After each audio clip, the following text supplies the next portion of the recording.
नमस्कार दोस्तों, मैं दीपेश पटनी। आज हम बात करेंगे ट्रेडिंग और इन्वेस्टमेंट के बीच के अंतर की, और इनकम और वेल्थ इनके बीच में अंतर क्या होता है। सुनने में तो दोनों सेम लगता है, बट इसके बीच में एक बहुत बड़ा अंतर होता है। ट्रेडिंग एक शॉर्ट टर्म एक्टिविटी है और इन्वेस्टमेंट एक लॉन्ग टर्म एक्टिविटी है, इतना हम सब जानते हैं। बट क्या कभी सोचा है इनकम और वेल्थ इससे क्या कनेक्शन हो सकता है। ट्रेडिंग से जैसे शॉर्ट टर्म एक्टिविटी है, रोज ऊपर नीचे मार्केट होगा, रोज आपका ट्रेडिंग का आपके चार्ट्स के हिसाब से आपका ट्रेड बदलेगा, तो इससे आप इनकम जनरेट कर सकते हैं। बट वेल्थ जनरेट ये केवल और केवल आपका इन्वेस्टमेंट से होता है। इसमें भी कंफ्यूजन होता है कि इन्वेस्टमेंट का मतलब लॉन्ग टर्म, कितना लॉन्ग टर्म हमें नहीं पता होता है।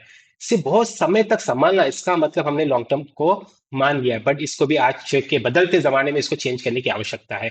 लॉन्ग टर्म का डेफिनेशन होता है कि आपका अध्ययन के हिसाब से, फंडामेंटल एनालिसिस का अगर आपको ज्ञान होगा, तो स्टॉक का वैल्यूएशन के हिसाब से उसको होल्ड करना। तो ये हो सकता है 1 साल हो, 2 साल हो, या 2-4 महीने हो, डिपेंड्स। तो इसको कब कतई ये मत समझिए कि बहुत लंबे समय तक मैंने स्टॉक को होल्ड कर लिया, इसका मतलब मैंने लॉन्ग टर्म इन्वेस्टमेंट कर लिया। तो आज हम बात जो कर रहे हैं कि इनकम और वेल्थ, तो इनकम ये आपका जनरेट हो सकता है ट्रेडिंग से, बट वेल्थ बिल्डिंग का अपना सपना ये केवल और केवल इन्वेस्टमेंट से ही पूरा हो सकता है।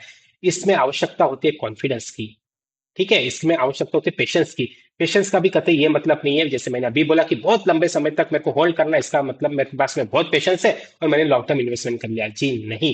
पेशेंस का मतलब होता है कि अगर आपको कॉन्फिडेंस है, अगर आपका अध्ययन सही है, अगर आपको बेनिफिट शीट पढ़ती आ रही है, अगर आपका फंडामेंटल एनालिसिस अगर अच्छे से आपको समझ में आता है, उस समय तक स्टॉक को होल्ड करना, इसको बोलते हैं पेशेंस।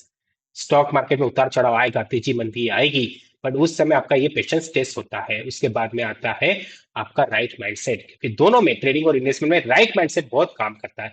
तो बिना राइट माइंडसेट के आप इस मार्केट में लंबे समय तक नहीं रह सकते। तो इन सारी बातों को आपको समझना होगा। तो इनकम और वेल्थ, इन दोनों के बीच में का अंतर आप समझ गए होंगे। ट्रेडिंग और इन्वेस्टमेंट दोनों आवश्यक है, मैं किसी को गलत नहीं बोल रहा हूँ। ट्रेडिंग भी आवश्यक है, इन्वेस्टमेंट भी आवश्यक है। बस जरूरत होती है इसको समझने की और राइट माइंडसेट के साथ में इससे ट्रेड करने की। Thank you.